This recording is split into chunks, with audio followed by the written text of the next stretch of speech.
दिया।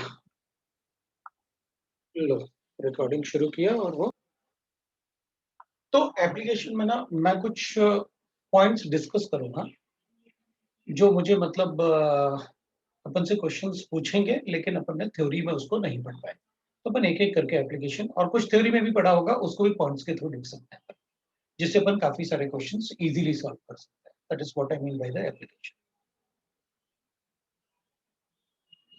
तो point one लिखते हैं अपन। लास्ट टाइम जो अपन ने लिखा हुआ था कि अपन ने लाइमन सीरीज, बाल्मर सीरीज ऐसे अपन ने लिखे हुए, राइट ना? लास्ट टाइम अपन ने लिखा हुआ था लाइमन सीरीज क्या होता है, हाँ बाल्मर सर। सीरीज क्या होता है, ये अपन ने फिर लिखा आपने था। बताया था कि वो लाइंस को डिस्कवर किसने किया था। राइट राइट राइट राइट, बस वहीं रुक गए थे अपन, उससे ज्यादा अपन ने कुछ नहीं पढ़ा। ठीक है, फिर सर मैं आपने एक पॉइंट्स में आपको, फॉर्मूला भी दिया था, हाँ, 1/λ is equal to R wavelength H. Of these lens can be calculated. बिल्कुल बिल्कुल बिल्कुल बिल्कुल। फिर रुक वो, गए थे सर। हाँ, फिर अपन रुक गए थे, तो फिर मुझे अब उसके आगे क्या बताना है वो देख लिया। चलो चेक करते हैं, ठीक है ना? So the lines obtain in hydrogen spectrum, lines obtain in hydrogen spectrum is further splitted into different lines, is further splitted into different lines, splitted into different different lines में उनको फर्दर मैंने split किया। तो देखते हैं वो कैसे split हो गए डिफरेंट लाइंस में। अब एक्चुअली अगर अपन कोई एटम बना लेते हैं, भाई हमारे पास कोई एटम है और उसमें n इक्वल टू 1 है, n इक्वल टू 2 है, 3 4 5 6, nth शेल लिख लेंगे अपन उसे, n equal to 3, n equal to 4, n equal to 5 और इसको nth शेल लिख लेते हैं, ठीक है ना? अब अपन ने लाइमन लाइन पढ़ा, बाल्मर लाइन पढ़ा, पैशन लाइन पढ़ा, ब्रैकेट लाइन पढ़ा, फंड लाइन पढ़ा, like that we have discuss many lines. तो आप उन लाइंस को फर्दर स्प्लिट कर रहे हो डिफरेंट लाइंस में। So what does it mean? अभी एक्चुअली व्हाट हैपेंस कि जैसे अपन ने पढ़ा हुआ कि लाइमन लाइन तो, बाल्मर सीरीज, लाइमन लाइन तो यूवी रीजन में होता है, तो अपन को पता है यूवी रीजन में वेवलेंथ कितना होता है। अगर किसी भी लाइन का वेवलेंथ लैम्डा का वैल्यू लेस देन 400 नैनोमीटर्स आएगा, तो अपन कहते हैं वो सारे के सारे किसमें होंगे? UV region. इनविजिबल। तो अपन कहेंगे अगर वो यूवी रीजन में होंगे, तो एटम में हमको पहले से पता रहता है कि कौन से लाइंस जो है वो यूवी रीजन में आते हैं, तो अपन कहते हैं वो सारे के सारे लाइमन लाइन। अगर कोई इलेक्ट्रॉन ड्रॉप करता है any shell to first shell, तो उसका वेवलेंथ हमेशा 400 नैनोमीटर से कम हो, तो अपन कहेंगे ठीक है, फिर तो उसे लाइमन रीजन, यूवी रीजन में होना चाहिए, and that should be a Lyman line. अगर कोई भी इलेक्ट्रॉन किसी भी शेल से ड्रॉप करेगा टू द फर्स्ट शेल, तो उस केस में जो वेवलेंथ आते हैं वो सारे के सारे वेवलेंथ 400 नैनोमीटर से कम आते हैं, वो सारे के सारे वेवलेंथ 400 नैनोमीटर से कम आते हैं। इसका मतलब है these are called Lyman line. तो इसका मतलब ये हो गया, for a Lyman series of lines, for Lyman series of lines, Lyman series मतलब अगर हमें लाइमन सीरीज लेना है, तो अपन कहेंगे ठीक है भाई, लाइमन सीरीज में n1 का वैल्यू हमेशा फिक्स कर लेंगे। अगर हमें सीरीज ऑफ लाइंस मतलब सारे के सारे ट्रांजिशन, अगर अपन को सारे के सारे ट्रांजिशन यूवी रीजन में चाहिए, तो आप एटम के अंदर किसी भी शेल से इलेक्ट्रॉन ड्रॉप करे, उसको फर्स्ट शेल तक लेके आ जाना, तो वो सारे के सारे यूवी रीजन में होंगे, ठीक है? इसका मतलब ये हुआ, इन लाइमन सीरीज n1 का वैल्यू हमेशा 1 होगा और n2 का वैल्यू 2 3 4 कुछ भी हो सकता है। फिर लोअर शेल आपका फिक्स हो जाएगा ना, फिर तो अगर आपको यूवी रीजन में चाहिए तो, और n2 का वैल्यू वो कुछ भी हो सकता है। अगर इलेक्ट्रॉन ड्रॉप करता है from any shell to the ground state, इसको अपन ग्राउंड स्टेट बोलते हैं, ठीक है ना? ये जो n1 होता है इसको अपन बोलते हैं ग्राउंड स्टेट, है ना? तो जो N1 होता है उसको अपन ग्राउंड स्टेट बोलते हैं, बाकी भी बताऊंगा मैं, एक वर्ड यूज कर लेते हैं पर ग्राउंड स्टेट वो भी यूज होगा तो आपको पता होना चाहिए। अगर ग्राउंड स्टेट बोल रहे हैं तो व्हाट डज इट मीन, मतलब N1 इक्वल जो लोअर शेल का नंबर है वो 1 होना चाहिए। तो हमें कैसे पता चला कि ये सारे के सारे लाइमन सीरीज हैं? वो रीजन से, अगर कोई भी इलेक्ट्रॉन ड्रॉप करेगा any shell to the ground state तो उसका वेवलेंथ 400 से कम ही होगा, और अगर वेवलेंथ छोटा होगा तो it will be UV region. तो अपन को पता चला, ठीक है भाई। अब अगर अपन चेक करेंगे ना ऐसे ही बिल्कुल, कि अगर अपन बाल्मर की बात करें तो बाल्मर सर सीरीज, 1.2 हो जाएगा। हाँ, तो बाल्मर सीरीज में क्या होता है कि उसमें विजिबल, क्योंकि वो तो लाइंस दिखते हैं अपन को, तो इसका मतलब है कि बाल्मर सीरीज में जो वेवलेंथ्स आ रहे थे वो 400 से बड़े आ रहे थे। अगर 400 से बड़े आ रहे थे तो अपन को पता है 400 से लेके 780 तक अपन विजिबल रीजन बताते हैं। तो अपन कहेंगे अगर कोई भी इलेक्ट्रॉन अगर किसी भी शेल से ड्रॉप करेगा और वो सेकंड शेल तक अगर ड्रॉप करता है तो अपन उसे कहेंगे that will be a Balmer line. अगर कोई भी इलेक्ट्रॉन nth शेल से थर्ड शेल तक ड्रॉप करेगा तो मैं उसे कहूंगा पास्चन लाइन, ये बाल्मर लाइन। कोई भी इलेक्ट्रॉन अगर nth शेल से कहीं से भी ड्रॉप करेगा और वो इधर तक ड्रॉप करेगा तो मैं उसे ब्रैकेट लाइन,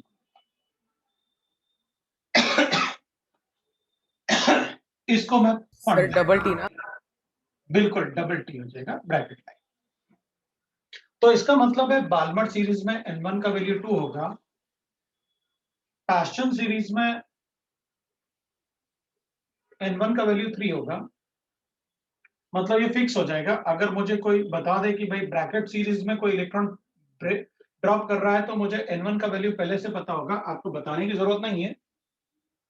और अगर वो फंड सीरीज में ड्रॉप कर रहा है तो अपन कहेंगे फंड लाइन के लिए N1 का वैल्यू 5 होगा, और इधर N2 कुछ भी हो सकता है, 3 4 5 ऐसे, और फिक्स सिर्फ अपन N1 को बता सकते हैं, और N2 का वैल्यू 4 5 6 अपन कुछ भी बता सकते हैं। इधर भी बिल्कुल N2 का वैल्यू 5 6 कुछ भी बता सकते हैं, और इधर भी अपन कहेंगे N2 का वैल्यू 6 7 8 कुछ भी बता सकते हैं। That is how the transition. तो हमें कैसे पता चला कि मतलब ये सारे वेवलेंथ्स है? हमें थोड़ी पता चला, उन्होंने ऑब्जर्व करके अपन को बताया, हमने मान लिया। भाई लाइमन सीरीज मतलब यूवी रीजन, बाल्मर मतलब विजिबल, ये सारे के सारे बाकी जो थे वो आईआर रीजन में, मतलब इन सब में जो वेवलेंथ्स आते हैं वो विजिबल रीजन से बड़े वेवलेंथ। तो हमें वेवलेंथ कैलकुलेट करके हमने तो वहां एनर्जी डिफरेंस चेक किया, वेवलेंथ चेक किया, और वेवलेंथ से हमने कैलकुलेट कर लिया, तो अपन ने प्रेडिक्ट कर दिया कि that is, so that is one of the point. ठीक है। अब और इन सभी लाइंस का जो वेवलेंथ कैलकुलेट करना है, मुझे नहीं तो कैलकुलेट वेवलेंथ, फॉर्मूला क्या दिया था मैंने? वेवलेंथ का फॉर्मूला दिया था ना मैंने last time, 1 by lambda is equal 1 to, by lambda is equal to R4 RH into 4 into 1 अबे by 4 4 नहीं, 1 by z होगा, z H z H। n1 square minus हाँ अच्छा n1 n2 square square, minus N2 n2 square. square। ये लो, lower shell and higher हाँ shell ना, ठीक है बोल रहा था। सबको याद है? किसी को हाँ डाउट सर। नहीं? Yes sir, yes sir. तो अपन कैलकुलेशन करते हैं, ठीक है ना? अपन कैलकुलेशन। अब मैं दूसरा पॉइंट लिखने वाला हूं। अब इसमें भी ना काफी सारा पार्ट मैं पूछूंगा, बट ये वाला पार्ट अपन कल ही पढ़ लेते तो भी अच्छा होता, बट मेरे ख्याल से टाइम लिमिटेशन रहा होगा, तो अपन दूसरा पॉइंट लिखते हैं। इन हाइड्रोजन एटम, अब किसी भी एटम, कोई भी एटम ले सकते हैं in an atom, upon hydrogen से मोस्टली डिस्कस कर लेते हैं इसे। n इक्वल टू 1 ले लेता हूँ, n इक्वल टू 2 ले लेता हूँ, n इक्वल टू 3 ले लेता हूँ, n इक्वल टू 4 5 और n से। अपन को एक बात अच्छे से पता है, energy E1 E2 E3 E4 E5 En, we can write like this।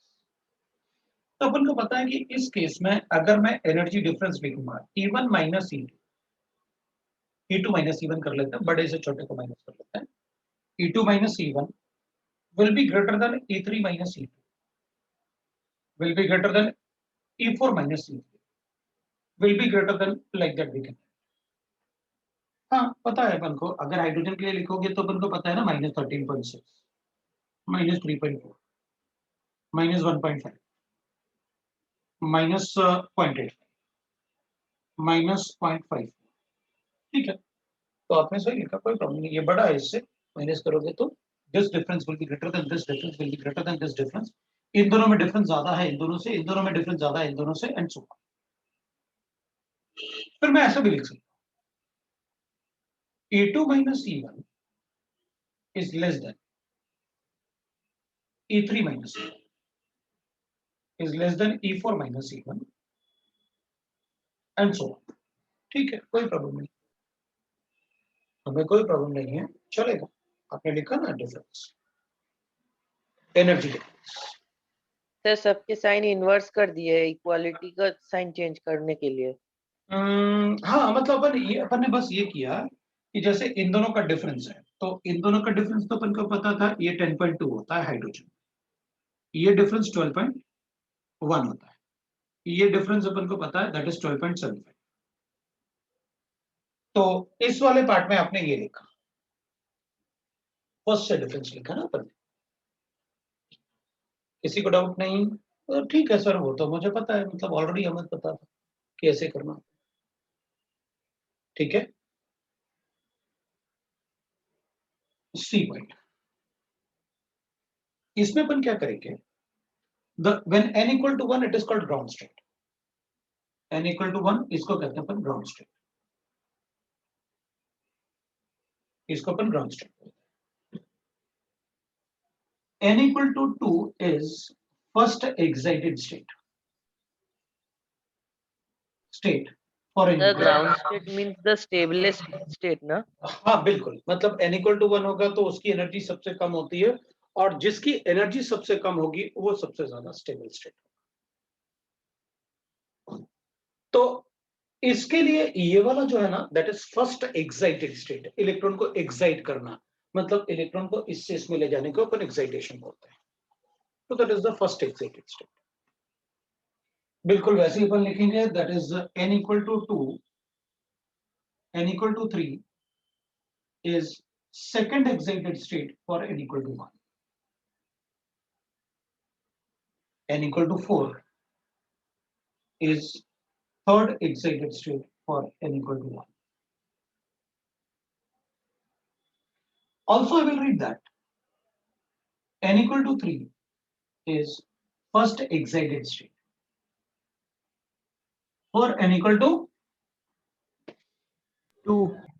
बिल्कुल, मतलब ये अगर इलेक्ट्रॉन पहले से यहां है तो ये इसका फर्स्ट एक्साइटेड स्टेट होगा और ये इसका सेकंड एक्साइटेड स्टेट होगा।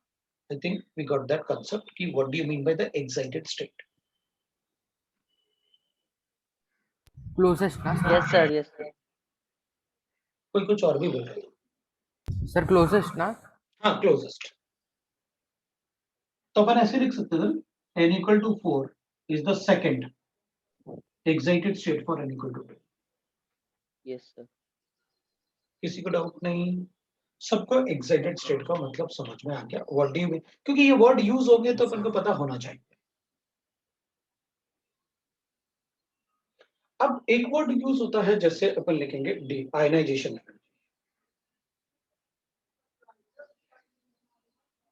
एनर्जी, ठीक है ना, और एक वर्ड यूज होता है आयनाइजेशन पोटेंशियल, ये दोनों ही वर्ड यूज होता है। पोटेंशियल, अपन को कंफ्यूज नहीं होना है, दोनों का मतलब एक ही है हमारे लिए। वो कैसे सर? तो अपन कहेंगे देखो, ionisation energy of electron in first shell of hydrogen atom is 13.6 electron volt. मतलब what is the energy required for the electron, ये 13.6 हो गया है. So what is the energy required so that electron can be removed from the atom from the first shell is called ionization energy. क्योंकि ionization का मतलब है कि आपने हाइड्रोजन से इलेक्ट्रॉन निकाल के हाइड्रोजन को आयन में कन्वर्ट किया, दैट इज कॉल्ड आयनाइजेशन. और हाइड्रोजन को निकालने, हाइड्रोजन से इलेक्ट्रॉन निकालने के लिए, हाइड्रोजन से इस इलेक्ट्रॉन को इंडिपेंडेंट बनाने के लिए कितनी एनर्जी देनी पड़ेगी? तो अपन कहेंगे फर्स्ट शेल में जो इलेक्ट्रॉन है ना, वो 13.6 इलेक्ट्रॉन वोल्ट से अट्रैक्टेड है, उतनी एनर्जी दे दो, हाइड्रोजन निकल जाएगा, इलेक्ट्रॉन निकल जाएगा हाइड्रोजन एटम से. Yes, sir. सिमिलरली, तो ionisation energy is equal to the total energy of the electron in that shell. yes, similarly ionization energy of electron in second shell of hydrogen atom, बताओ. Minus 3.4. 3.4. 3.4 minus नहीं, ionization energy minus नहीं होगा, that is energy required. Okay sir, समझ गए ना, वो energy required, इसलिए वो नेगेटिव.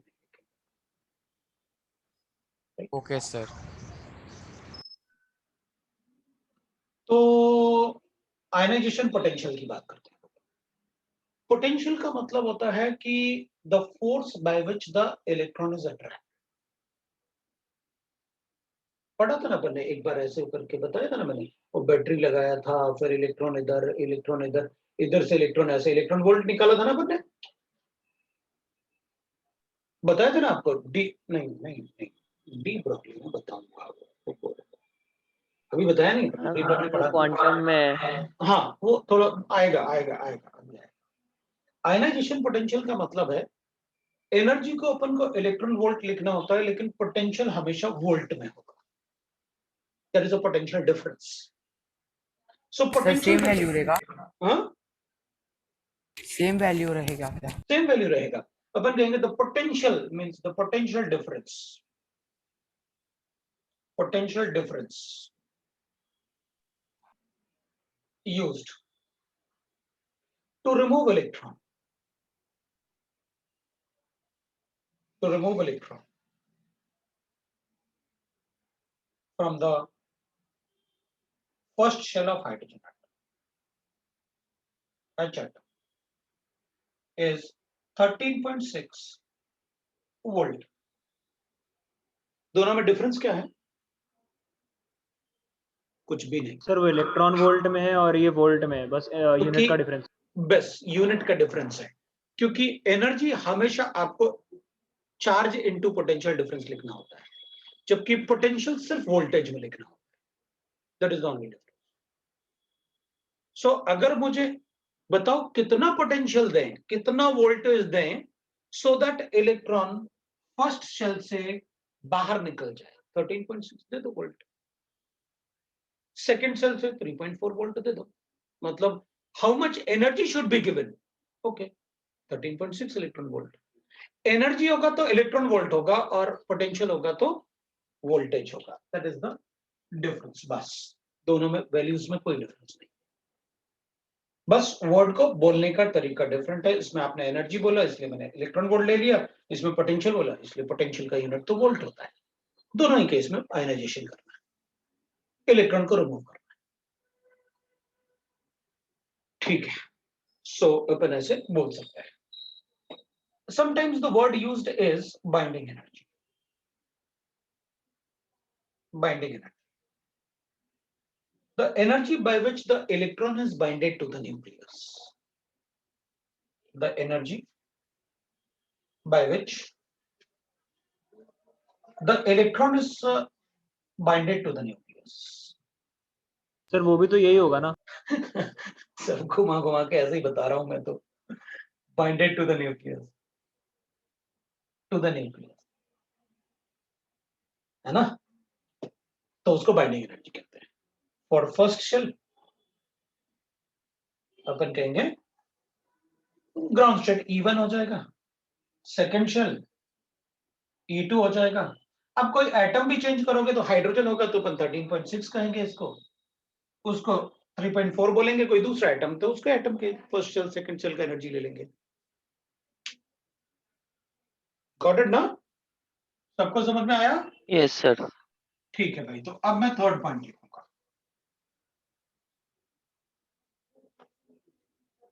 ठीक है, अब अपन थर्ड पॉइंट लिख लेते हैं। अब अपन थर्ड पॉइंट की बात, ठीक है ना। चलो भाई थर्ड पॉइंट की बात कर लेते हैं अपन।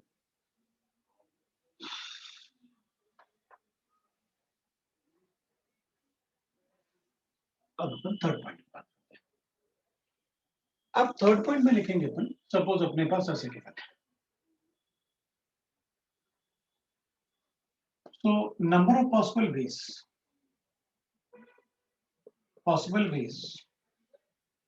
an electron can drop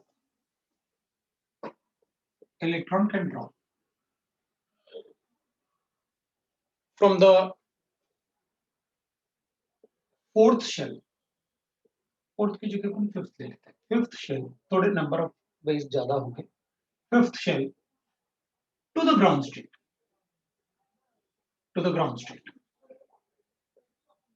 is equal to, अपन ऐसे कैलकुलेट कर लेंगे,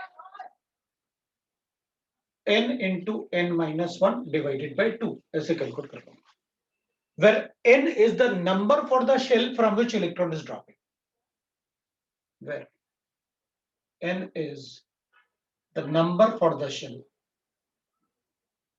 from which electron drops, ये होता है भाई n वहां पर। तो ठीक है, अपन चेक कर लेते हैं, एक एग्जांपल लेते हैं और चेक करके देखते हैं कि मतलब आपने फॉर्मूला कैसे बना दिया या वो नंबर ऑफ पॉसिबिलिटीज हम कैसे कैलकुलेट करेंगे, वो सारा पार्ट अपन चेक कर लेते हैं। तो फिफ्थ शेल से कहा है आपने, तो मैं ऐसे, एक मिनट है, फिफ्थ शेल क्यों बोलूं, nth शेल बोलता हूँ, क्योंकि फिफ्थ शेल तो मेरे दिमाग में था कि क्वेश्चन लेना ही पड़ेगा, फिफ्थ शेल से ले लूंगा, from the nth shell. Example ले लेते हैं, calculate number of possible ways, if electron drops from fifth shell। अब आप फिफ्थ की बात करो, पहले क्यों अपन फॉर्मूला बनाएंगे तो nth शेल लिखेंगे ना, फिफ्थ शेल कैसे लिख सकते हैं, तो गलत हो जाएगा, है ना।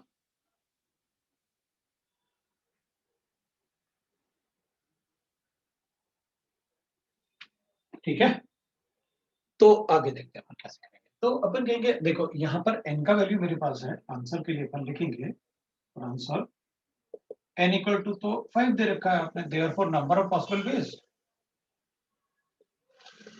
Veg will be equal to, कितना होगा, 5 into 5 minus 1 divided by 2, मतलब 10 आ रहा है मेरा आंसर, 10 पॉसिबल वेज। चलो अपन ऐसे लिखते हैं, 1 2 3 4 and 5, n equal to 1, n equal to 2, n equal to 3, n equal to 4, n equal to 5। अब नंबर ऑफ पॉसिबल वेज का मतलब ये हुआ कि भाई आपने जब एक सैंपल ऑफ हाइड्रोजन लोगे ना, तो उसमें 1 मोल हाइड्रोजन एटम भी होंगे ना, तो अपन को पता है 1 मोल कितना नंबर होता है। तो जब अपन किसी मतलब इलेक्ट्रॉन, सभी हाइड्रोजन में, अगर सभी हाइड्रोजन में अज्यूम कर लेते हैं अपन कि फिफ्थ शेल तक इलेक्ट्रॉन गया, तो जब इलेक्ट्रॉन ड्रॉप करेगा तो किसी एटम में इस टाइप से ड्रॉप करेगा, किसी एटम में इस टाइप से ड्रॉप करेगा, क्यों, एक एक शेल्स को ड्रॉप करेगा, किसी दूसरे एटम में वो ऐसे ड्रॉप कर लेगा,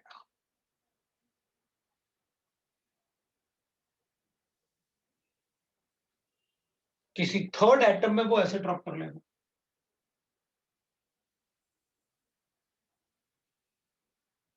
और पॉसिबल वेज चेक करते हैं, फिर एक एटम में उसने ऐसे भी ड्रॉप,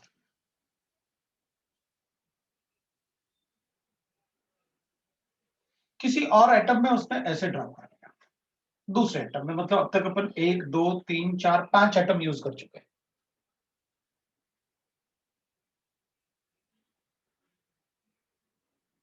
तो अपन कहेंगे देखो सर ठीक है, आपने मुझे जैसे बताया है, अभी मैं ऐसे भी ड्रॉप कर सकता हूं, क्योंकि आपने एक, तो मुझे नहीं दिख रहा है ऐसा वाला, ये आपने ये वाला बताया हुआ है, ये आपने एक और एटम में ऐसे भी हो सकता है,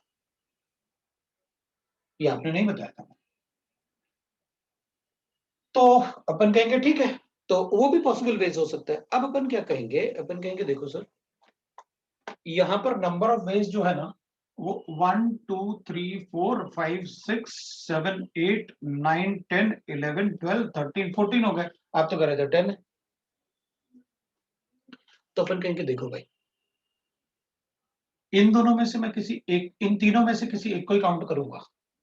वो क्यों? क्योंकि इनकी एनर्जी डिफरेंस एक जैसा, तो इनका फ्रीक्वेंसी एक जैसा, इनका वेवलेंथ एक जैसा। डिफरेंशिएट कैसे करोगे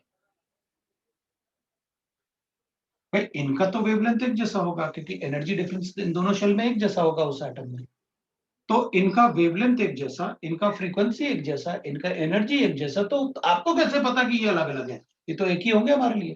भाई हमारे लिए किसी भी लाइन को डिफरेंशिएट करना, वेवलेंथ अलग होना चाहिए या फ्रीक्वेंसी या फिर एनर्जी, कुछ तो डिफरेंस बताओ। तो अपन कहेंगे ये तो एक ही काउंट करोगे तीनों में से। बिल्कुल ऐसे ही इन तीनों में से किसी एक को काउंट करोगे आप, सबको काउंट नहीं कर सकते। अब आप कैलकुलेट करो। तो अपन कहेंगे ठीक है भाई, कैलकुलेट कर लेते हैं इसमें कि आप मतलब कितने लाइंस हो गए, तो अपन देखेंगे। तो चलो लाइंस कैलकुलेट करते हैं। 1 2 सर 10 वेज है।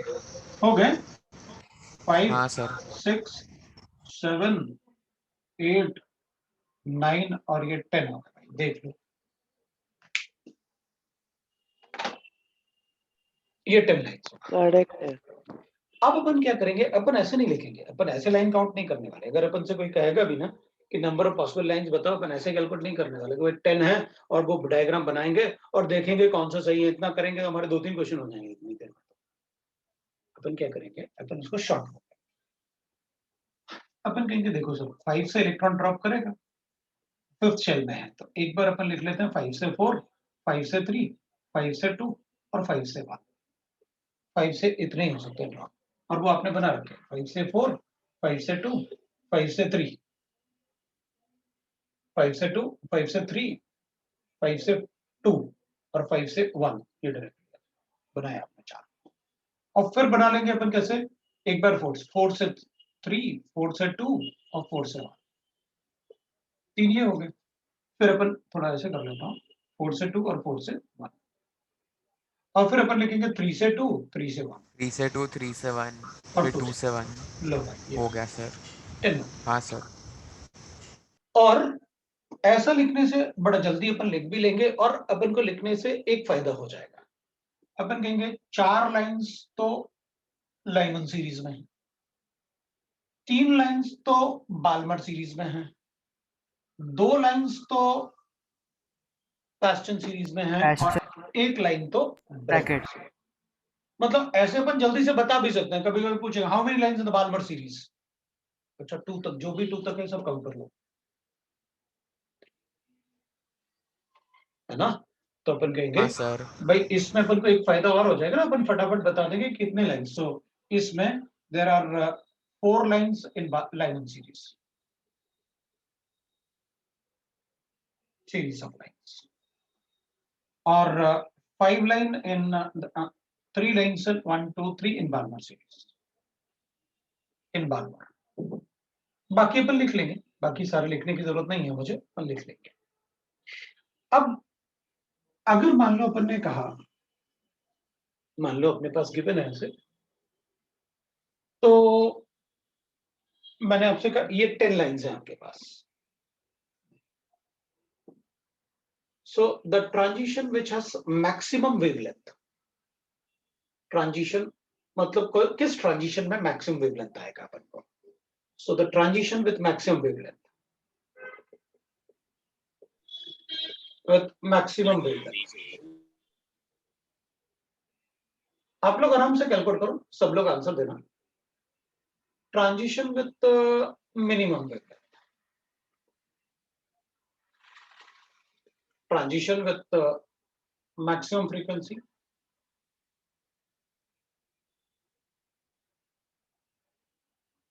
Transition with second maximum frequency,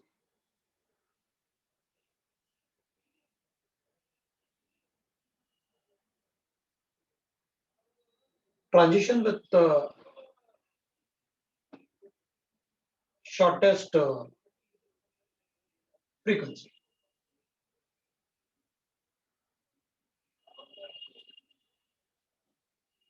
अब तुम लोग सब ट्राई कर सकते हो, तुम लोग बताओगे, वरना फिर मैं तो बताऊंगा। सर फर्स्ट वन 5 to 4 है। अब 1 मिनट रुक जाते हैं, सबको थोड़ा सा टाइम देते हैं ताकि सब लोग कैलकुलेट करके बता दें, फिर मैं एक एक करके पूछ लूंगा, सबको टाइम दे देता मैं थोड़ा सा। लेकिन सब लोग जब क्वेश्चन को सॉल्व करेंगे तो एक बात को ध्यान रखना, energy is directly proportional to frequency, energy is inversely proportional to wavelength, we know that.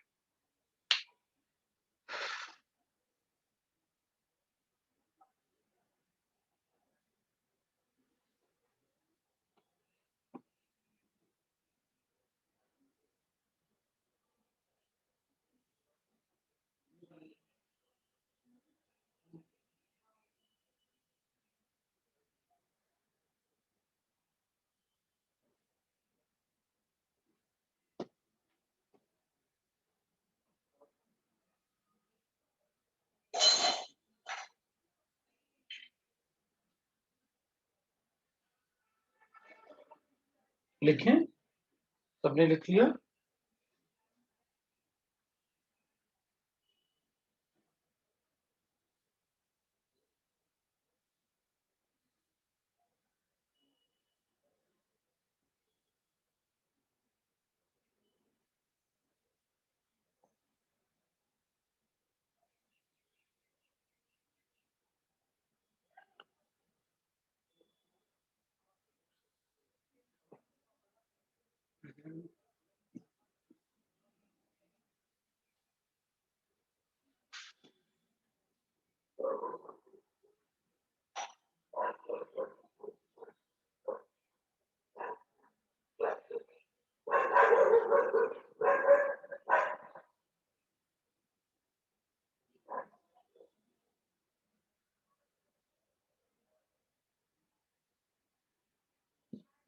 हो गया होगा भाई अब तो।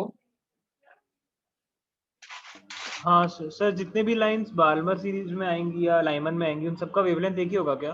ऐसे कैसे हो सकता है, एनर्जी डिफरेंस सेम थोड़ी है। अच्छा देख, ट्रांजिशन विद मैक्सिमम वेवलेंथ, अगर लैम्डा मैक्सिमम चाहिए तो एनर्जी शॉर्टेस्ट चाहिए डिफरेंस, और हाँ एनर्जी सर, मिनिमम एनर्जी। तो इन दोनों में होगा 5 to 4, राइट ना? बोलो हाँ भाई। सर, करेक्ट है, तो करेक्ट है। 5 to 4 लिख लेंगे। किसी को डाउट होगा तो बताएगा।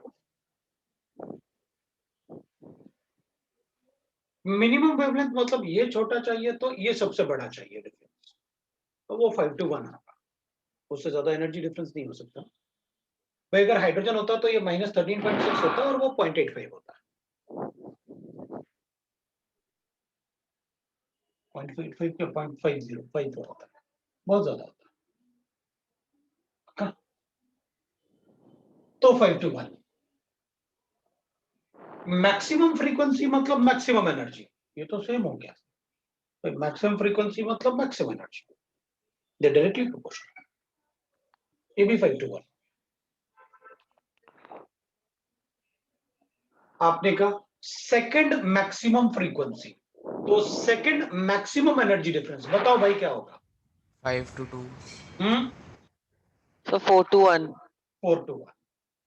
अब एक बार देख लो ना, यहाँ पर देखो, -13.6, 3.4। सर क्योंकि सर पहले कुछ ऑर्बिट्स में एनर्जी डिफरेंसेस ज्यादा होते हैं, तो 4 to 1 में ज्यादा एनर्जी डिफरेंस होगा। बिल्कुल बिल्कुल। 5 to अब 2 आप सर। देखो इन दोनों में डिफरेंस और इन दोनों में डिफरेंस देखो, पक्का ना? मुझे नहीं लगता किसी को डाउट होगा। हाँ लिखो सर। 4 to 1, 4 to 1। और शॉर्टेस्ट फ्रीक्वेंसी मतलब फ्रीक्वेंसी अगर सबसे कम चाहिए तो एनर्जी डिफरेंस भी सबसे कम चाहिए। 5 to 4। लो भाई 5 to 4।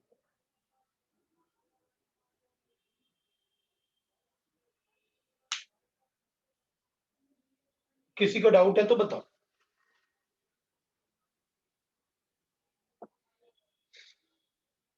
Everybody got.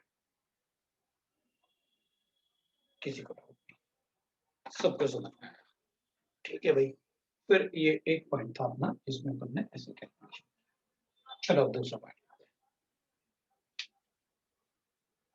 Fourth point, number of possible ways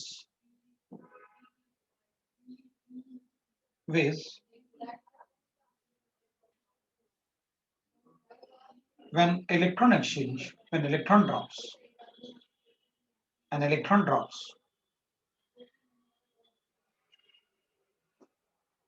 to any shell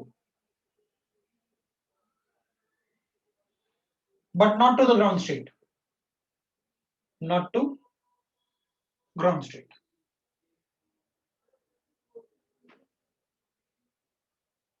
is calculated like this, is equal to summation of delta n, where delta n is difference between the shells, where delta n is difference between the shells, difference between the shells, between shells. तो ठीक है, एक example लेके देख लेते हैं, जैसे इसमें लिया, एक एग्जांपल लेते हैं और बोल देते हैं, calculate number of possible veg when electron drops,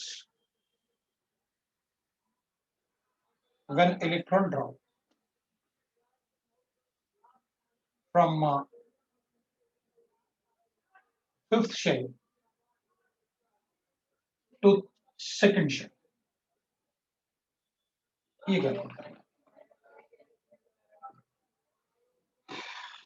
तो अपन कहेंगे ठीक है भाई, हायर शेल का नंबर ये है और लोअर शेल का नंबर ये है, तो delta N will be equal to n2 minus n1। जो डेल्टा एन होगा that will be number for the higher shell, number for the lower shell, ये करना है। तो ठीक है, will write the answer, delta N will be equal to n2 minus n, पहले अपन n2 और n1 लिख लेते हैं। n2 equal to 5, n1 equal to 2, therefore delta n will be equal to n2 minus n1, that is equal to 5 minus 2, that is equal to 3। तो summation लिख लेते हैं, therefore number of ways will be equal to summation of delta n, that will be equal to summation of 3, और summation of 3 क्या होता है, 3 plus 2 plus 1, that is equal to 6। जिसका summation लिखना है उसके छोटे, उससे छोटे वाले सारे नंबर ऐड कर दो, that is the summation। Factorial जैसा सर, वही है, वही है ना? बिल्कुल। हाँ सर। तो अपन लिख देंगे, किसी को डाउट नहीं? ठीक नो है सर। अब फिफ्थ पॉइंट लिखूंगा। तो अपन को बस ये चेक करना है कि अगर but not to the ground state, इस पार्ट को ध्यान रखना, but not to the ground state. और इसमें क्या लिखा था अपन ने, to the ground state.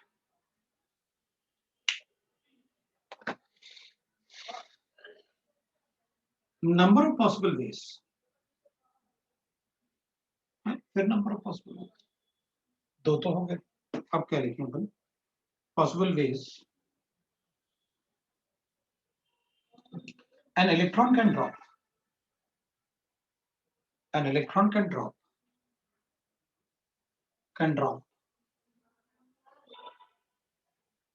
number of possible ways an electron can drop from nth shell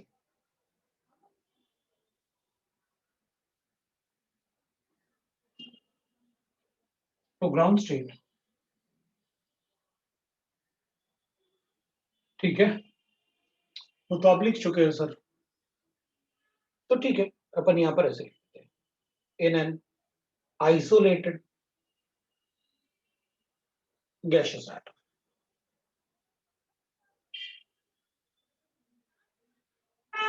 तो अपन इसको ऐसे लिखते हैं, नंबर ऑफ, डिफरेंस क्या होगा? एक मिनट, वही मतलब इसलिए तो तीनों को एक साथ दिखा रहा हूं पॉइंट को, तो एक साथ तीनों पॉइंट दिखेंगे ना, तभी तो अपन को पता चलेगा अच्छा ये डिफरेंस है, इसका मतलब, और वो अंडरलाइन करके, अच्छा ये इंपॉर्टेंस है, ये ऐसे देखना होता है अपन को। सो नंबर ऑफ मैक्सिमम लिख देता, maximum possible ways an electron drop from the nth shell to the ground state in an isolated gaseous atom is equal to n minus 1, where n is number for the shell, nth shell from which electron drop, shell from which electron drop,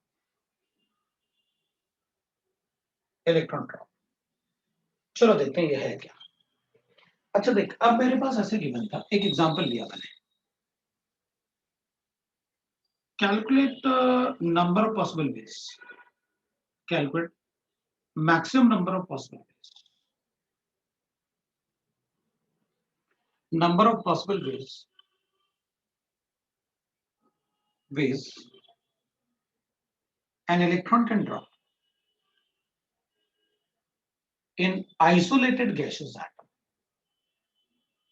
in isolated gaseous atom, gaseous atom। पता isolated gaseous atom का मतलब क्या होता है? मेरे पास एक ही atom है। अच्छा, तो यहाँ तो आप बता रहे थे लेकिन सर ये कैसे बोल सकते हैं? रुको रुको रुको, सुन लो पहले, मतलब अपन करेंगे ना, कोई प्रॉब्लम नहीं वो, क्योंकि मुझे अभी आइसोलेटेड गैसियस एटम भी बताना है। ये क्या होता है भाई? आइसोलेटेड एटम का मतलब है, देख अभी अपन, मैंने आपको यहाँ पर क्या कहा था कि अपने पास सैंपल ऑफ गैस है। भाई जब आप गैसियस सैंपल की बात करोगे ना, तो उसमें तो मिलियंस ऑफ एटम्स होंगे। किसी एटम में इस तरीके से फॉल किया, किसी एटम में ऐसे फॉल किया, किसी एटम में ऐसे फॉल किया, किसी एटम में ऐसे फॉल किया, किसी एटम में ऐसे फॉल किया, किसी एटम में ऐसे फॉल किया। मतलब you can assume maximum number of atom, आप बहुत सारे एटम अज्यूम कर सकते हो। यहां पर आपके पास एक ही एटम है बस। अगर आपके पास एक ही एटम है, वो फिफ्थ शेल में है, मान लेते हैं कि अपन वो फिफ्थ शेल में इलेक्ट्रॉन, तो आप मैक्सिमम पॉसिबल वेज बस 4 बता सकते हो। एक एटम था आपके पास, मैक्सिमम कितने वेज से ड्रॉप कर सकता है? ये 4, और मिनिमम एक, सीधा यहां से यहां आ जाए, बस ये मिनिमम हो जाएगा। भाई एक एटम है आपके पास। अब अपन को पता है एक बात, अगर मान लो मेरे पास एक ही एटम है, ठीक है, अगर एक बार इलेक्ट्रॉन यहां से यहां आ जाए, तो मैं वापस थोड़ी अज्यूम कर सकता हूं कि यहां से वापस फिर यहां आएगा, और यहां से चलो वहां ले जाते हैं। भाई उसके बाद तो आपको फिर एनर्जी देनी पड़ेगी, और आप बात कर रहे हो नंबर पॉसिबल वेज ड्रॉप करने की, तो इसका मतलब है कि इलेक्ट्रॉन अगर एक बार यहां से यहां आ गया, क्योंकि मेरे पास एक ही एटम है बस, तो यहां पर क्या था? यहां पर आपके पास सैंपल थे, मतलब बहुत एक सैंपल में, मिक्सचर में वन एटम। बहुत सारे एटम हैं। किसी एटम में इस टाइप से ड्रॉप किया, किसी एटम में इस टाइप से ड्रॉप किया, तो मुझे अलग अलग फ्रीक्वेंसी ऑब्जर्व करने को मिल गया। यहाँ तो एक ही एटम, एक बार ड्रॉप कर गया तो वापस अज्यूम नहीं कर सकता वहां से, क्योंकि वो आइसोलेटेड मतलब एक ही एटम है। आइसोलेटेड मतलब सिंगल एटम। अब सिंगल एटम में मैक्सिमम क्या हो सकता है? तो अपन कहेंगे सर देख लो आप कितने शेल्स हैं, 1 2 3 4, 4 शेल हैं, तो एक बार ऐसे आ जाएगा, एक बार ऐसे आ जाएगा, और एक बार ऐसे आ जाएगा। ये 3 पॉसिबल वेज हो सकते हैं, इससे ज्यादा नहीं हो सकते एक एटम में। वो भी इसलिए कि एक बार यहां से यहां, यहां से यहां, यहां से यहां, बस यही 3 पॉसिबल है, बाकी कुछ भी नहीं। मैक्सिमम मैं 3 ही बता सकता हूँ। तो मैंने भी यही कहा कि जिस शेल में होगा -1 कर दो। यहाँ भी तो ये, अब इससे अंदर न्यूक्लियस में थोड़ी अपन इलेक्ट्रॉन ले जाएंगे। तो मैक्सिमम पॉसिबल वेज क्या होगा? किस शेल में इलेक्ट्रॉन है? फोर्थ में तो 3 हो जाएंगे, फिफ्थ में तो 4 हो जाएंगे। That is what I mean by maximum possible veg. अब आप बताओ, आपको कोई डाउट है तो? आइसोलेटेड एटम का मतलब है single atom.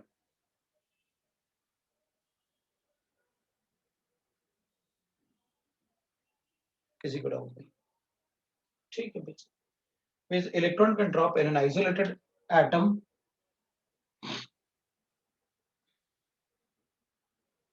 when electron is present in fifth state, when electron is present in fifth shell, बताओ भाई क्या करें, तो अपन कहेंगे आंसर क्या लिखें, that is equal to 1 n-1 that is equal to 5 - 1 that is equal to maximum possible ways लिखने थे ना अपन को। अगर फिफ्थ शेल में होगा तो एक और शेल बना देते हैं भाई, एक ये हो जाएगा, ये 5 हो गया, एक ये 2 3 4 लो भाई देख लो। किसी को डाउट है तो बोलो।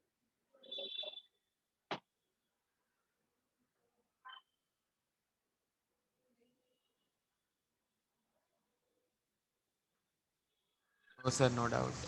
किसी को डाउट नहीं?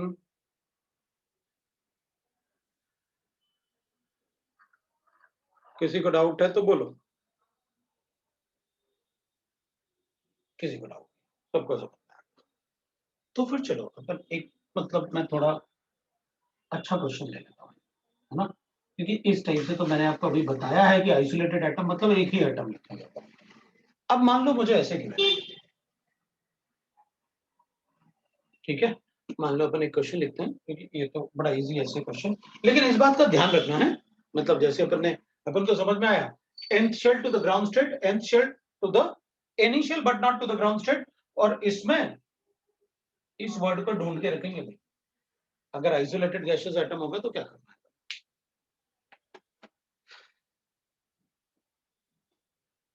मैं एक क्वेश्चन दूंगा क्या, मतलब इससे अच्छा क्वेश्चन बना भी नहीं सकते अपन इससे रिलेटेड, क्योंकि ये तो बड़ा इजी है, सीधा फॉर्मूला लगाओ आ जाएगा, सीधा फॉर्मूला लगाओ आ जाएगा। इसमें थोड़ा अपन को फॉर्मूला लगा के आ जाएगा, लेकिन थोड़ा सा घुमा सकते हैं अपन को क्वेश्चन। कैसे? अपन से कहेंगे calculate the minimum number of item required,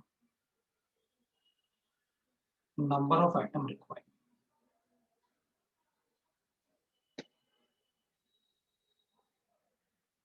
to produce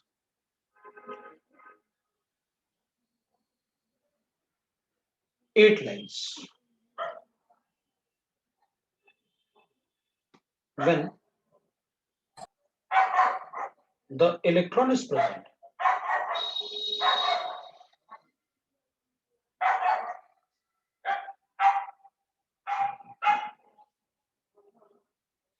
dog or cat. So 8 lines when the electron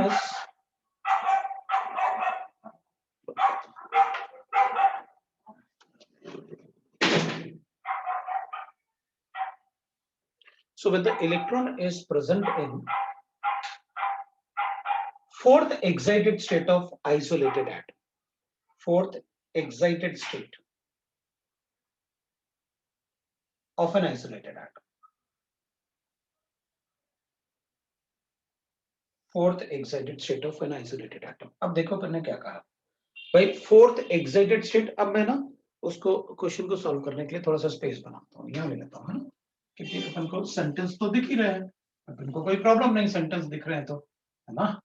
तो चलो अपन क्या करते हैं, चेक करते हैं कि आपने क्या मुझे क्वेश्चन दिया हुआ है, ठीक है, बाकी चीजें अपन को पता है। अब अपन क्या करेंगे, अपन यहाँ पर लिखेंगे दैट इज, आपने कहा कि मेरे पास आइसोलेटेड एटम्स हैं and the electron is present in which state. पहले ये बताओ इलेक्ट्रॉन किस शेल में प्रेजेंट है? Sir fifth. अच्छा फोर्थ नहीं सर, फोर्थ। फिफ्थ में फोर्थ एक्साइटेड स्टेट लिखा हुआ है। हाँ सर, फिफ्थ में। पक्का ना? क्योंकि आपने फोर्थ एक्साइटेड स्टेट लिखा है ना, तो फिफ्थ शेल में इलेक्ट्रॉन प्रेजेंट है। अब अपन को ना इसमें मिनिमम नंबर ऑफ एटम बनाना है। एक एटम ये हो गया, एक और एटम ले लेते हैं,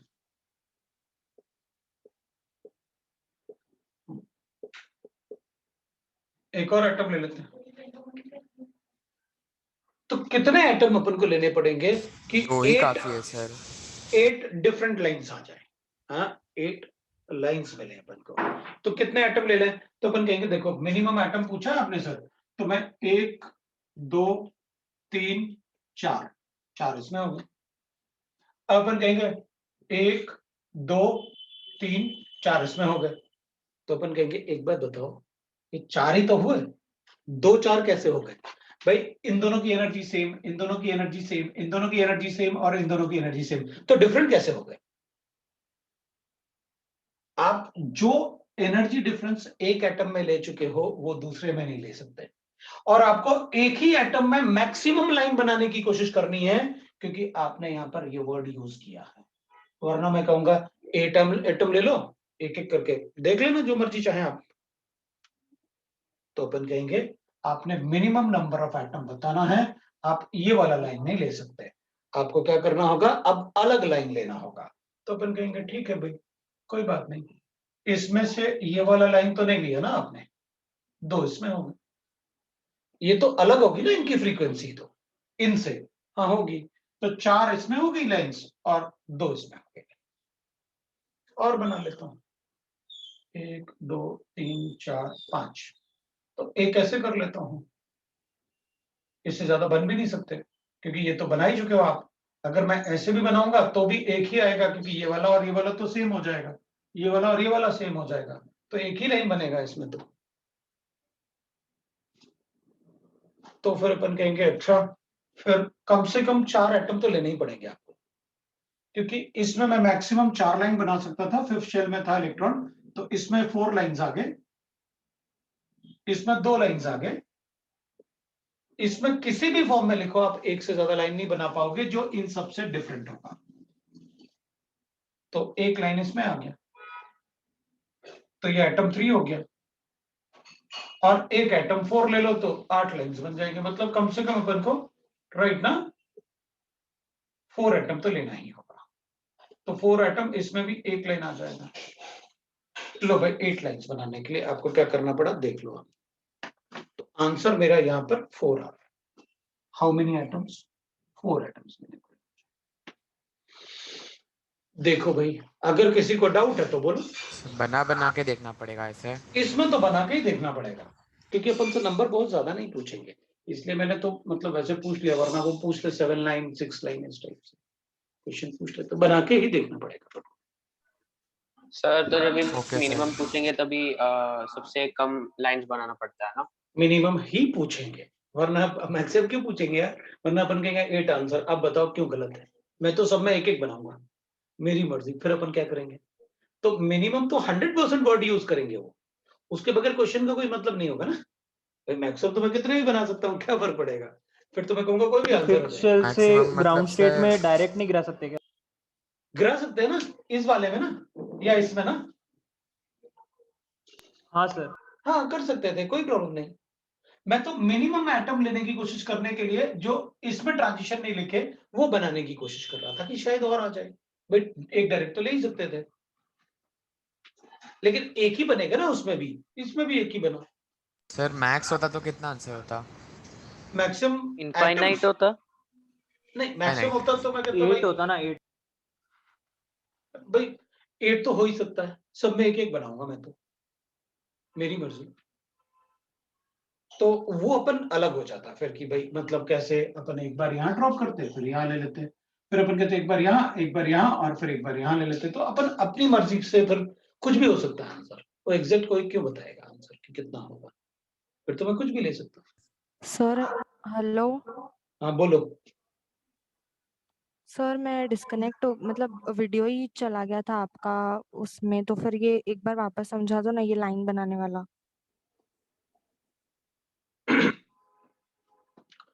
तो लाइन बनाने वाला अपन ने मतलब यहाँ क्वेश्चन वाला ना, क्वेश्चन से पूरा पॉइंट चली गई मुझे लग रहा।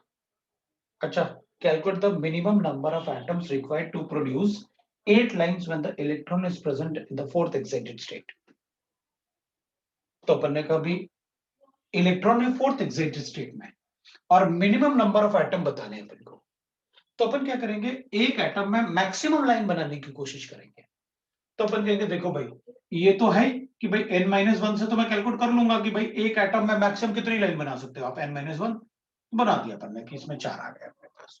अब क्या, अब इनसे डिफरेंट लाइन बनाने हैं अलग अलग एटम में, तो मुझे टोटल कितने लाइन कैलकुलेट करने हैं 8, तो इसमें 4 बन गए, तो बाकी दूसरे एटम में इनसे अलग मैक्सिमम कितने बन सकते हैं, इनसे अलग दो ही बन पा रहे थे, तो अपन ने कहा ठीक है इसका आंसर 2 ले लो, इसमें 2 ले लो। फिर थर्ड एटम की बात करते हैं, तो इन सबसे अलग इस एटम में आप मैक्सिमम कितनी लाइन बना सकते हो? तो मैक्सिमम बनाने की कोशिश कर रहा था तो एक से ज्यादा नहीं मिला मुझे, एक इसमें ले लिया, इसमें भी वही कोशिश कर रहा था तो एक से ज्यादा नहीं मिला मुझे, एक उसमें ले लिया, तो टोटल 8 हो। बोलो किसी को डाउट है? सर हम डायग्राम पेन से बना सकते हैं ना?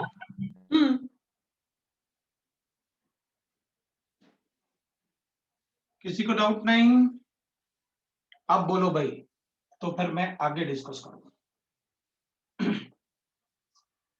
सो ये नंबर ऑफ वेज वाले पार्ट में अपन से इसी टाइप से क्वेश्चंस पूछेंगे, तो we are able to write that कि नंबर ऑफ वेज अपन कैसे बताएंगे वो अपन बता सकते हैं। नंबर ऑफ वेज कैसे कैलकुलेट करेंगे, मुझे लगता है सबको राइट ना, अब किसी का डाउट नहीं है कि क्या करना चाहिए अपन को, ठीक है। तो ये अपना था पॉइंट नंबर 6। अब अपन लिखेंगे पॉइंट नंबर 7। तो पॉइंट नंबर 7 होगा अपना एप्लीकेशंस में। So point number 7, point number 7 में अपन लिखेंगे है ना? हाँ चलो ठीक है, मुझे मतलब मैंने वो देख नहीं पाया कौन सा नंबर है, 6 कर लेते हैं, कोई फर्क नहीं पड़ेगा अपन को। अरे हाँ, तुम्हारा तो टेस्ट भी है ना? हाँ सर, संडे को। हाँ सर संडे को। टेस्ट में कहाँ तक आ रहा है? Sir till atomic structure. Atomic structure पूरा थोड़ी आ रहा होगा। पूरा ही है। एटॉमिक उसमें स्ट्रक्चर लिखा है पूरा टिल लिखा हुआ है। Atomic structure. तो नहीं लिखा है यार, पूरा आ रहा है। सर उसमें 2 चैप्टर लिखे, एक लिखा इंट्रोडक्शन टू केमिस्ट्री और एक लिखा एटॉमिक स्ट्रक्चर, बस इतना ये ही अपना लिखा है। पहला टेस्ट है ना? हाँ सर। हाँ सर। ठीक है।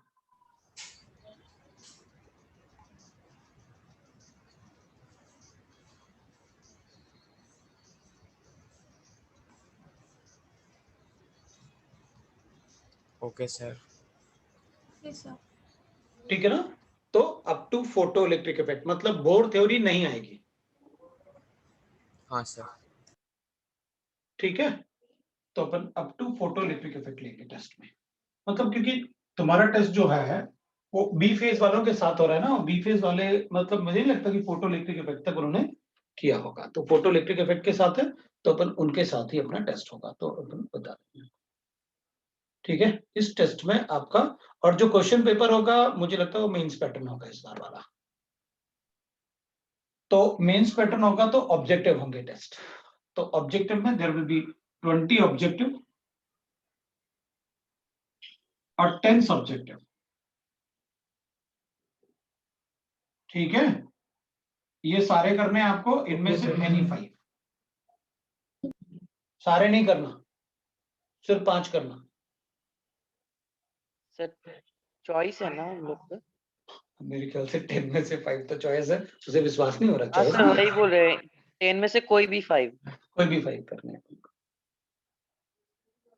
ठीक है सर कितना टाइम रहेगा? 1 आवर ईच सब्जेक्ट। हाँ सर ठीक है। 3 आवर्स का टेस्ट होगा, मेरे ख्याल से उसमें टाइमिंग दिया होगा 9:30 to 12:30 या 9 to 12 ऐसे। ये 9 to 12 है। हाँ, तो टेस्ट आपका 9 to 12 वही 1 आवर ईच सब्जेक्ट। ठीक है, और जब इस वीक का लास्ट क्लास होगा तो फिर बताना, मैं बताऊंगा आपको कैसे मतलब आप टेस्ट को अटेम्प्ट करना। ठीक है, चलो अपन दूसरा देखते हैं, दूसरा पॉइंट देखते हैं। सो 6th पॉइंट में will write that is if 11 electron volt of energy is given to electron in ground state of hydrogen atom, ground state of hydrogen atom, then to which shell the electron will move, move या excite भी बोल सकते हैं अपन, move और excite, that is when move है। सो अपने पास given है, मान लो अपने पास ऐसे बोल रहे हैं अपन से कि देखो भाई अपन ने पास इलेक्ट्रॉन ग्राउंड स्टेट में था हाइड्रोजन एटम में n equal to 1, n equal to 2, n equal to 3। तो अगर मैंने इस इलेक्ट्रॉन को, ये -13.6 होता है, ये -3.4, ये -1.51 इलेक्ट्रॉन वोल्ट ऐसे होता है। अपन को पता है कि इन दोनों में डिफरेंस जो होता है वो 10.2 इलेक्ट्रॉन वोल्ट होता है, और इन दोनों में जो डिफरेंस होता है वो 12.1 इलेक्ट्रॉन वोल्ट होता है, इन दोनों में डिफरेंस। अब तो मुझे ये बताओ कि अगर मैं इस इलेक्ट्रॉन को 10 इलेक्ट्रॉन वोल्ट एनर्जी देता हूं, 11 इलेक्ट्रॉन वोल्ट एनर्जी देता हूं, तो इलेक्ट्रॉन को किस शेल में जाना चाहिए? Sir second shell. तो अपन कहेंगे भाई देखो, जितना इलेक्ट्रॉन को फर्स्ट शेल से सेकंड शेल में जाने के लिए एनर्जी चाहिए, हमने उससे ज्यादा एनर्जी दिया है, तो अपन कहेंगे then electron will not move to any shell. In fact वो इस एनर्जी को एब्जॉर्ब ही नहीं करेगा,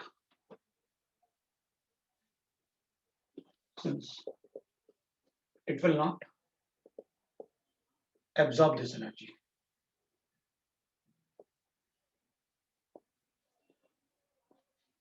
एनर्जी ऑफ द शेल्स ना फिक्स होता है, और इलेक्ट्रॉन सिर्फ उसी एनर्जी को एब्जॉर्ब करते हैं जिससे कि वो किसी दूसरे शेल में जा पाए, बाकी किसी को एब्जॉर्ब नहीं करेंगे। अगर मान लो इलेक्ट्रॉन इसमें है, तो मुझे इसको जो एनर्जी देनी पड़ेगी वो 1.9 इलेक्ट्रॉन वोल्ट दोगे तो ही एब्जॉर्ब करेगा, नहीं तो नहीं करेगा।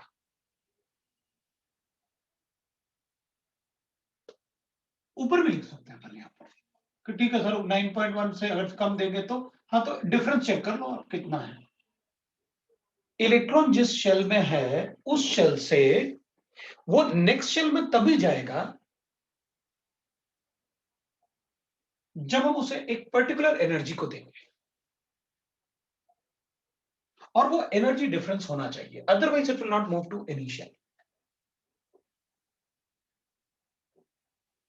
मतलब एकदम इक्वल होना चाहिए। बिल्कुल एकदम इक्वल, मतलब ऐसे होता ना कि अपन कहते हैं अच्छा 10.15 होगा सर, तो ठीक है, will say that it will excite, मतलब वहां तक, क्योंकि जो शेल्स होते हैं उनका एक रीजन होता है शेल का, क्योंकि अपन पढ़ेंगे आगे कि वो रीजन होता है, तो थोड़ा बहुत पॉइंट प्लस माइनस 0.1 उतना चलेगा।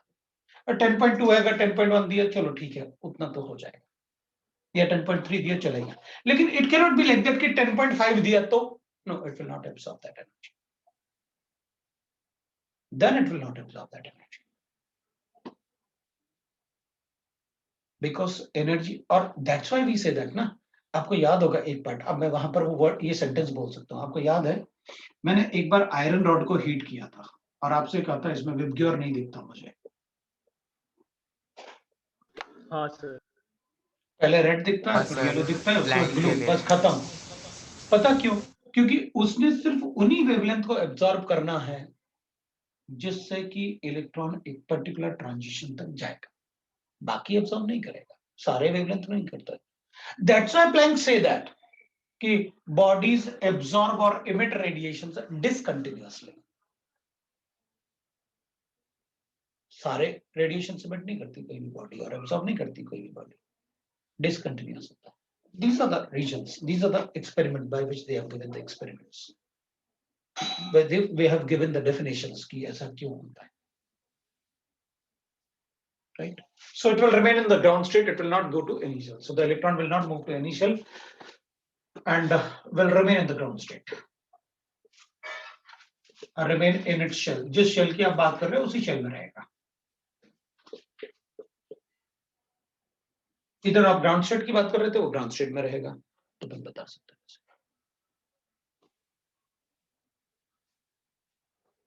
ठीक है सर, तो अपन को अगर ऐसा ना ऑब्जेक्टिव में क्वेश्चन लिख सकते हैं वो अपन से, बताओ कहाँ जाएगा, अपन लिख दिया हाँ सेकंड में चला जाएगा, गलत हो गया क्वेश्चन, तो पर पता ही नहीं था, सर ने बताया ही नहीं कभी ऐसा होता है, थ्योरी में तो पढ़ा नहीं अपन ने। कोई कुछ सर बोल रहा था, बोलो। हाँ सर, मैं बोल रहा था कि अगर फर्स्ट शेल से उसको 12.1 इलेक्ट्रॉन वोल्ट एनर्जी देंगे तो सीधा थर्ड शेल में भी जा सकता है ना? अगर फर्स्ट शेल से उसको 12.1 इलेक्ट्रॉन वोल्ट एनर्जी इलेक्ट्रॉन देंगे, वोल्ट, हाँ तो सीधा थर्ड में भी जा सकता है ना, ऐसा जरूरी नहीं है नहीं। कि पहले सेकंड में जाएगा फिर थर्ड में जाएगा। ना ना ना ना, अब दूसरा कंसेप्ट देख लो आप। तुमने कहा मुझसे, अब देखो क्या होगा। मैं सोच रहा था वो बाद में तुम देख लेंगे। मान ले इलेक्ट्रॉन इधर है, -13.6, -3.4, -1.5। अब मेरी मर्जी, मैं तो कहूंगा इसको ना, मैं तो 15 इलेक्ट्रॉन वोल्ट दूंगा। अब बताओ क्या कर लोगे आप? तो हम कहेंगे हम क्या कर सकते हैं भाई, ये इलेक्ट्रॉन इससे 13.6 इलेक्ट्रॉन वोल्ट से अट्रैक्टेड था, मैक्सिमम अट्रैक्शन है इसका। आपने 15 इलेक्ट्रॉन वोल्ट दिया, तो ये वो एनर्जी होती है जो एनर्जी देने से इलेक्ट्रॉन इस न्यूक्लियस से इंडिपेंडेंट हो जाएगा। ये इलेक्ट्रॉन इस शेल में इस न्यूक्लियस से इतना एनर्जी से अट्रैक्टेड है, हमने 15 दिया, तो इतना एनर्जी क्या करेगा, इस इलेक्ट्रॉन को इस न्यूक्लियस से इंडिपेंडेंट बना देगा, गया बाहर। तो बाकी 1 पॉइंट जो बचा हुआ एनर्जी है इसमें से 1.4, वो इसको काइनेटिक एनर्जी देगा, फट से बाहर निकल गया। It's like a photoelectric effect. इसका वर्क फंक्शन 13.6 था, ई नॉट। हमने ई टोटल 15 दिया, तो बाकी बचा हुआ क्या, काइनेटिक एनर्जी। तो अगर मान लो वो सेकंड शेल में है, तो इसका अट्रैक्शन इससे कितने इलेक्ट्रॉन वोल्ट से, 3.4, और तुमने कितना इलेक्ट्रॉन वोल्ट एनर्जी दिया, 12.1। तो फिर क्या होगा, 3.4 उस 12.1 में से 3.1 यूज हो जाएगा इसको, इलेक्ट्रॉन को इस न्यूक्लियस से इंडिपेंडेंट बनाने में, बाकी काइनेटिक एनर्जी। सो वो किसी शेल में नहीं जाएगा, वो तो बाहर निकल गया। फिर अगर आप 12.1 दोगे तो आप 12.1 के लिए कब कहोगे, जब आप कहोगे कि फर्स्ट शेल में 12.1 दिया सर, तो थर्ड शेल में जाएगा। क्यों? क्योंकि इंडिपेंडेंट होने के लिए उसे मिनिमम 13.6 चाहिए। Okay sir, understood sir. Good, ठीक है। ये भी पूछा तो ये भी अच्छी बात है, मैं तो चाहता हूं कि आप पूछो, लेकिन पूछो ना, बोलो। नहीं समझा, 6th और 7th में डिफरेंस क्या हुआ? किसमें? 6th और 7th में मतलब सर आपने वहां भी बोला कि इलेक्ट्रॉन 11 eV दिया और वो ग्राउंड स्टेट में है, तो वो भी तो निकल ही सकता है ना, जैसे इसमें निकला। अच्छा ठीक है, एक बात बता, इलेक्ट्रॉन इधर इससे अट्रैक्टेड है 13.6 इलेक्ट्रॉन वोल्ट से, और तुमने उसको दिया 11 इलेक्ट्रॉन वोल्ट। बताओ क्या होगा, ये निकल सकता है इससे?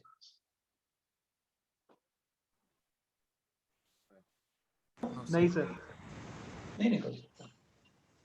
इसको इसको इससे इंडिपेंडेंट बनाने के लिए मिनिमम इतना तो चाहिए। तो अपन कहेंगे ठीक है ना सर, इधर जाने के लिए इलेक्ट्रॉन को 10.2 चाहिए, इसमें से दे दो ना, 0.8 हटा देना, एमिट हो गया, खत्म हो गया। तो वो 0.8 कहां ले जाओ? वो कहता है कि भाई देख, अगर मैं लूंगा तो पूरी एनर्जी लूंगा, नहीं तो नहीं लूंगा। और वो कह रहा है मैं एनर्जी लूंगा अगर इलेक्ट्रॉन वोल्ट, तो मुझे यहां रुकना पड़ेगा, वहां मैं रुक नहीं सकता क्योंकि वहां शेल नहीं है। वो इलेक्ट्रॉन वहीं रुक सकता है जहां शेल है। तो या तो ये 10.2 एब्जॉर्ब कर सकता है, या फिर ये 12.1 एब्जॉर्ब कर सकता है, बाकी कोई एब्जॉर्ब नहीं करेगा।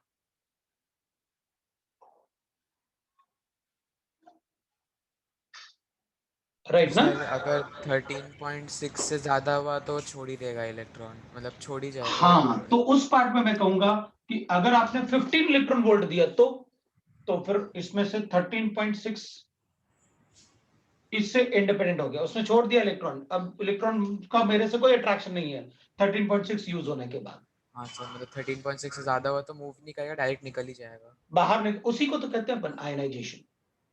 हाँ सर। आयनाइजेशन ऑफ हाइड्रोजन ना, आयनाइजेशन पर अभी आयनाइजेशन एनर्जी और आयनाइजेशन पोटेंशियल वही तो बता रहा था। Ionization energy of hydrogen atom 13.6 when the electron present in the ground state. अगर फर्स्ट शेल में है तो हाइड्रोजन की आयनाइजेशन एनर्जी 3.4। हाँ सर। सबको समझ में आया? हाँ सर। ठीक है भाई, हाँ सर। ठीक है ठीक है ठीक है ठीक है। तो काफी कुछ डिस्कशन भी हो गया। अब अपन दूसरा देखते हैं, all lines of Balmer region, all lines of Balmer series are not in visible region, but all lines in visible region. In visible region. Heart of Balmer series. लो लिख दिया मैंने. लो भाई, तुमने कहा, मैंने लिख दिया.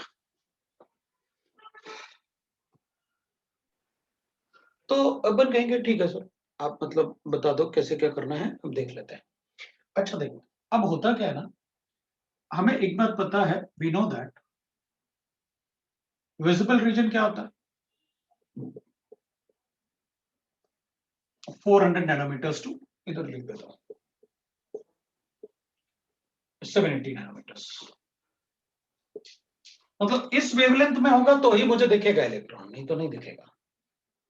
विजिबल रीजन मतलब रेज मुझे दिखेगा, अगर उसकी वेवलेंथ इसके बीच में है तो दिखेगा, नहीं तो नहीं दिखेगा. अब अपन ने कहा ठीक है भाई, 1 2 3 4 5 6 7 ऐसे लिख देते हैं. ये 1 हो गया, ये 2 हो गया, ये 3 हो गया, 4 5 6 7. जब इलेक्ट्रॉन यहां से यहां ड्रॉप करता है ना, तो विल गेट अ डिफरेंट, मतलब अपन को वेवलेंथ मिलेगा. जब इलेक्ट्रॉन यहां से यहां ड्रॉप किया, तो यहां से यहां ड्रॉप किया, तो यहां से यहां ड्रॉप किया, तो यहां से यहां ड्रॉप किया, तो यहां से यहां ड्रॉप किया, ऐसे मैंने वेवलेंथ कैलकुलेट किया. ऐसे 1/λ is equal to RH into Z², hydrogen atom में है, सो 1/n1² और 1/2², 1/n2². n1 का वैल्यू तो हमेशा 2 रहेगा, एंड n2 मैंने इसको 2 3 4 ऐसे कैलकुलेट किया. मैंने इसको 2 लिया और इसको 3 लिया और वेवलेंथ कैलकुलेट किया, तो मेरे पास लैम्डा आया 686 नैनोमीटर्स.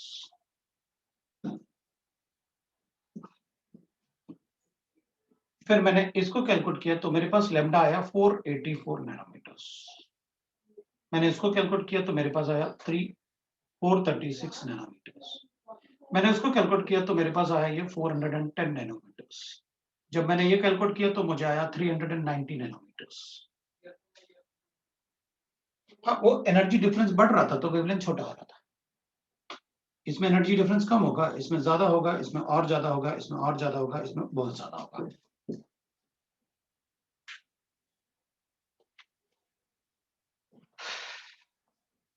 इसका मतलब हुआ भाई, मुझे तो इन दोनों के बीच में जो होगा बस वही दिख सकता है, बाकी नहीं दिख सकता.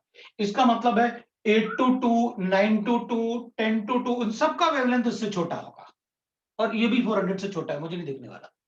मतलब 4 ही ऐसे वेवलेंथ हैं जो अपन को दिखेंगे. Only 4 transitions. Balmer transition are in visible region. Invisible region कौन कौन से? 6 to 2. सर यहाँ पे ट्रांजिशन मतलब क्या? ट्रांजिशन मतलब इलेक्ट्रॉन यहां से यहां ड्रॉप करे, वो ट्रांजिशन होता है. तो वेवलेंथ क्या आएगा? Okay sir. 4 to 2 3 to 2, ये 4 ही थे जो मुझे दिखेंगे, उसके अलावा मुझे कोई नहीं दिखने वाला. आर विजिबल बोले क्यों? क्योंकि इसमें वेवलेंथ कितना है अपन को पता है, उसका वेवलेंथ 410, दिस इज 436 484 और 686. बाकी सारे 72 82 92 और जितना लिखना चाहो 2 तक लिखो, आपकी मर्जी. वेवलेंथ छोटा है ना, यूवी रीजन. लो भाई, बाकी मतलब मैक्सिमम बाल्मर ट्रांजिशन जो है ना वो विजिबल रीजन में, 4 ही नहीं, मैक्सिमम बाल्मर ट्रांजिशन जो है ना वो यूवी रीजन में, सिर्फ 4 होते हैं विजिबल रीजन में. वो वेवलेंथ से कैलकुलेट करके देखा मैंने, मतलब ऐसे नहीं बताया मैंने कि कुछ भी बता दो चलो भाई ठीक है. मैंने वेवलेंथ आपको लिखे, वेवलेंथ बताया आपको भाई. हमें तो अगर ये वेवलेंथ है तो दिखेगा इनके बीच में, अगर कोई वेवलेंथ है. इनके बाहर है, मुझे नहीं दिखने वाला भाई. इससे बाहर गया IR रीजन, इससे बाहर आया यूवी रीजन, तो इससे बाहर ही जा रहा था. That's why they are in UV region. So most of the transition जो होंगे वो UV region में होंगे. सिर्फ 4 ही ऐसे होंगे जो विजिबल रीजन में होंगे.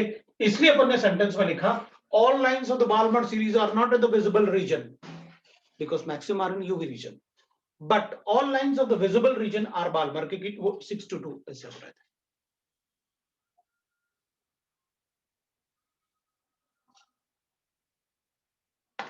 That is सर ये हर एक एटम में लागू होता है या सिर्फ हाइड्रोजन? no only मतलब हाइड्रोजन एटम के लिए बोला मैंने. Hydrogen atom. बाकी में तो अपन को कैलकुलेट करना होगा ना. ये तो हाइड्रोजन के लिए मैंने कैलकुलेट किया है, इसलिए बताया आपको.